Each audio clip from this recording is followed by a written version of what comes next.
पुण्यातील पर्वती विधानसभा मतदारसंघातील वस्तुस्थिती काय? मतदार काय म्हणतात?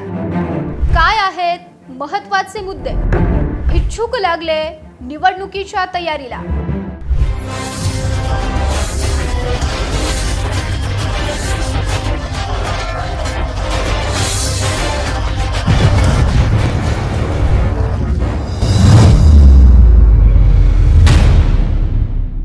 महाराष्ट्रात होणाऱ्या आगामी विधानसभा निवडणुकीच्या पार्श्वभूमीवर विधानसभा निवडणुकीचा रणसंग्राम या विशेष कार्यक्रमात आम्ही विविध विधानसभा मतदारसंघातील परिस्थितीचा आढावा घेत आहोत. आजच्या या विशेष भागामध्ये पर्वती विधानसभेतील नागरिक काय म्हणतात, इथले आमदार कोण होते, विद्यमान आमदार कोण आहेत, इथल्या लोकांचं काय म्हणणं आहे याविषयी जाणून घेतलंय. फॉर द पीपल न्यूज न केलेला हा स्पेशल रिपोर्ट पाहण्यापूर्वी आपण चॅनलला सबस्क्राइब करा, लाईक व फॉलो करा. भारत दुनिया का सबसे बड़ा लोकतंत्र और एनएलसी भारत देश का सबसे बड़ा गैर राजनीतिक मंच.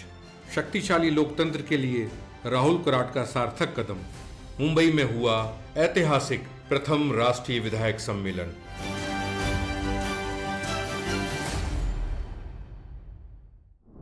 पुण्यातील पर्वती विधानसभा मतदारसंघात उच्चभ्रू सोसायट्यांबरोबरच झोपडपट्टीचा समावेश आहे.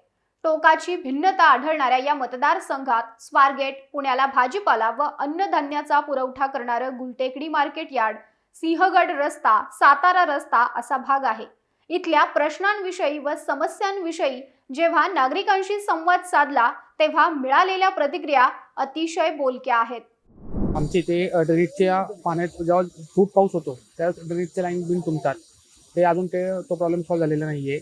परत पाऊस बिऊस पडल्यानंतरनं अंडरग्राऊंड लाईट असल्यामुळे लाईटच्या समस्या जाणवतात.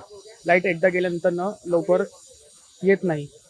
एक 8 दिवस लाईट येत नाही आमच्या इथे. आपला जो सातारा रोड आहे तिथे आता प्रचंड रहदारी वाढलेली आहे. त्याच्यामुळे आता जे मेट्रोचं पण काम जे आता स्वारगेट पासून पुढे कात्रजपर्यंत चालू होणार आहे त्याच्यामुळे भरपूर ट्रॅफिकचं प्रमाण वाढलेलं आहे. पावसाच्या दिवसामुळे सिग्नल बंद असतात दुपारी, कधी संध्याकाळपर्यंत चालू असतात, कधी दुपारीच बंद होतात. त्याच्यामुळे ट्रॅफिक भरपूर होतं. ट्रॅफिक पोलिसांचं नियंत्रण तिथं असलं पाहिजे. 2019 साली इथं आंबेलवडा पुलाला खूप वस्ती आहे. तिकडं बराच पाणी घुसलं होतं. त्यावेळेस लाईट पण गेली होती आणि प्रशासन काही जागेवर नव्हतं.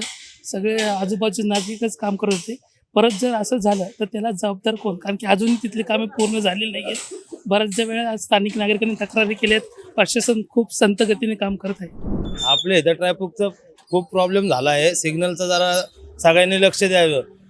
काय आता इथं एवढे नगरसेवक आहेत, आमदार आहेत, खासदार आहेत, काय कोण लक्ष देत नाही. इथं माझं एवढीच अपेक्षा आहे. इथं ट्रॅफिक जास्त होतं, सरकारने इथं सगळ्या लोकांना खूप प्रॉब्लेम होतो, तेवढं प्रॉब्लेम सॉल्व्ह करावं. नागरिकांनी मांडलेल्या या प्रश्नांव्यतिरिक्त पर्वती विधानसभा मतदारसंघात अनेक प्रश्न आहेत. अप्पर इंदिरानगर, लोअर इंदिरानगर या ठिकाणी स्थलांतरित नागरिकांचं प्रमाण मोठ्या प्रमाणात आहे. या नागरिकांना सध्या वाढत्या टॅक्सचा प्रश्न भेडसावतोय. चैत्रबन वसाहतीसारख्या झोपडपट्ट्यांचं पुनर्वसन हा गेली अनेक वर्षांपासून प्रलंबित असलेला प्रश्न इथं आहे. पर्वती विधानसभा मतदारसंघाचा इतिहास पाहिल्यास 1978 साली इथं पहिली विधानसभा निवडणूक झाली. पहिल्या निवडणुकीत जनता पार्टीच्या सुभाष सर्वगोड यांनी पर्वती विधानसभा मतदारसंघाचे पहिले आमदार होण्याचा बहुमान मिळवला. त्यानंतर 1980च्या निवडणुकीत काँग्रेसनं पर्वती विधानसभा आपल्याकडे खेचून आणला. या निवडणुकीत काँग्रेसच्या वसंत चव्हाणांनी तर त्यानंतर 1985 आणि 1990 साली सलग 2 वेळा काँग्रेसच्या शरद रणपिसे यांनी विजय मिळवला. पुढे 1995 साली भाजपनं पर्वती विधानसभा मतदारसंघावर झेंडा रोवला. त्यावेळी दिलीप कांबळे तर 1999च्या निवडणुकीत भाजपच्याच विश्वास गांगुर्डे यांनी पर्वतीतून विजय मिळवला. 2004 साली मात्र पुन्हा एकदा काँग्रेसनं विजय मिळवला. त्यावेळी रमेश बागवे आमदार झाले. 2009 पासून 2014 व 2019 असा सलग 3 वेळा भारतीय जनता पार्टीनं विजय मिळवत हॅट्रिक साधली. भाजपच्या माधुरी मिसाळ या सलग 3 वेळा इथून आमदार म्हणून निवडून आल्या आहेत. पर्वती विधानसभा मतदारसंघाचा इतिहास पाहिल्यास या ठिकाणी काँग्रेस आणि भारतीय जनता पार्टी या दोन पक्षांमध्ये लढत दिसते. आजवर झालेल्या 10 निवडणुकांपैकी 4 वेळा इथे काँग्रेसचा तर 6 वेळा भाजपचा आमदार निवडून आला. तरीही आजही पर्वती विधानसभा मतदारसंघातील स्थानिक प्रश्न जसेच्या तसेच आहेत. त्यामुळे यावेळी आता जनता कोणत्या उमेदवाराला निवडून देणार हे पाहावं लागणार आहे. कॅमेरामन रोहित वनकट्टेसह मी Pranav Dhamale for the People News Pune. आता आगामी 3 महिन्यांत होत असलेल्या विधानसभा निवडणुकीसाठी अनेक जण तयारीला लागलेत. पर्वतीमध्ये विद्यमान आमदार भाजपचा असल्यानं महायुतीमध्ये हा मतदारसंघ भाजपकडेच राहणार यात शंका नाही. भाजपातून यावेळी विद्यमान आमदार माधुरी मिसाळ यांच्यासह अनेक जण इच्छुक आहेत.